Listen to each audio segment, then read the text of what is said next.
ఈ ప్యానల్లో సమ్మక్క తల్లి వంశ చరిత్రని మనం చెప్పాలంటే ఈయన బెరంబోయిన రాజు అంటారు సార్ మా దాంట్లో. ఏనుగు మీద ఉంటాడు ఈయన, పెద్ద రాజు మా పడిగ బొమ్మలల్లా. ఈయన బెరంబోయిన రాజు. ఈ రాజుకి ఈయన బెరంబోయిన రాజు, ఆయన భార్య పేరు వరందేవి సార్. వీళ్ళిద్దరు. మాదంతా కూడా రైట్ టు లెఫ్ట్ స్టార్ట్ అవుతుంది సార్, కుడి నుంచి ఎడమకు స్టార్ట్ అవుతుంది మా లిపి అంతా కూడా. ఈ బెరంబోయిన రాజు ఆది మానవుని కాలంలో మనుషుల యొక్క బంధాలు బంధుత్వాలు జంతువుల వలె ఉన్న కాలంలో శారీరక సంబంధాలు కానీ పెళ్లిళ్ళు కానీ ఇటువంటి మొత్తం కూడా ఒక స్త్రీకరణ జరిగి మానవ నాగరికత వైపు మనం ప్రయాణం చేయాలి. నైతిక విలువలు ఉండాలి. అక్క చెల్లి తమ్ముడు అన్న బంధాలు బంధుత్వాలు మనకు ఉండాలంటే మనం వంశ వృక్షాలు ఏర్పడాలి. ఒక తల్లి కడుపులో పుట్టినోళ్ళు పెళ్లి చేసుకోవద్దు అనే ఈ విధానాలకి మొట్టమొదటిసారి ఆ కొండ గృహాల నుంచి వచ్చిన తర్వాత ఏర్పడిన విధానమే గొట్టు గోత్రాల వ్యవస్థ సార్. గట్టు అంటాం, పొలం గట్టు అంటే నాది ఈ గట్టు నీది ఆ గట్టు అన్నట్టు వంశంలో కూడా గట్లు పెట్టుకున్నారు. గట్టునే ఇప్పుడు గొట్టు అంటాం మనం, వంశ వృక్షాలు అంటాం.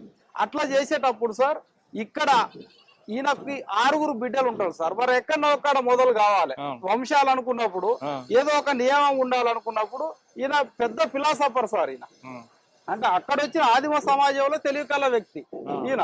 అప్పుడు ఏం చేస్తారంటే ఈయనకు 6 బిడ్డలు ఉంటారు సార్. ఇక్కడ వీళ్ళు ఆలే సింగళ ధర్మం, మాందేవి, తూల్మూర్తి, దేవచంద్రావతి, దేవకనకావతి, భైరందేవి. మరి నాకు 6 బిడ్డలు ఉన్నారు కాబట్టి ఇక నేనే మొదలు పెడతా. గుంపులు గుంపులు కూడా ఆదిమ సమాజాన్ని కూర్చోబెట్టుకుంటే మనకు అర్థమవుతుంది. ఆదిమ సమాజం అయినా కానీ ఏ జెనెటిక్ అనేది అర్థమవుతుంది కాబట్టి గొట్టు గోత్రాల వ్యవస్థ తయారు చేయాలి. తయారు చేసే క్రమంలో సార్ ఈయనకు 6 బిడ్డలు ఉన్నారు కాబట్టి ఈయనే ముందుగా 6వ నెంబర్ తీసుకున్నాడు. 6వ గొట్టు బెరంబోయిన రాజు. ఏనుగు మీద ఉంటాడు, పెద్ద రాజుగా. ఇప్పుడు దానాల కల్లా కన్యాదానం పెద్దది కదా సామెతలలో కూడా. కాబట్టి ఈయన 6వ గొట్టు తీసుకున్నాడు. 6 బిడ్డలు ఉన్నారు కాబట్టి. ఇగో ఇట్లా నిలువు గొట్లు సార్. 1 2 3 4 5 6. 6వ గొట్టు ఏర్పడ్డది. ఇక 6వ గొట్టు ఏర్పడిన తర్వాత మళ్ళీ ఇక్కడ రైట్ టు లెఫ్ట్ వస్తాను. ఇగో ఈడికి వచ్చినాక సార్ ఈడ 3 ఉన్నాయి. ఈడ 3వ గొట్టు ఏర్పడ్డది. మరి 1 2 ఎడిపోయినా అనేది మళ్ళా ప్రశ్నే. 1 2 దేనికి ఇచ్చిండ్రు అంటే 1వ గొట్టు స్త్రీ అండానికి ఇస్తారు సార్. స్త్రీకి అన్నం ఉత్పత్తి కాకుండా మానవ జన్మ లేదు కాబట్టి స్త్రీనే మా దైవం. కనపడదు ఆ గొట్టు. తర్వాత 2వ గొట్టు 12 గంటలు సూర్యుడు 12 గంటలు చంద్రుడు ఉంటేనే ప్రకృతి సమతుల్యం.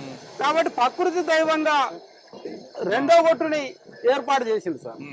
అప్పుడు ఈయనకు ఉన్న మొదటి బిడ్డని సింగళ ధర్మాన్ని ఇచ్చిన గొట్టు 3వ గొట్టు.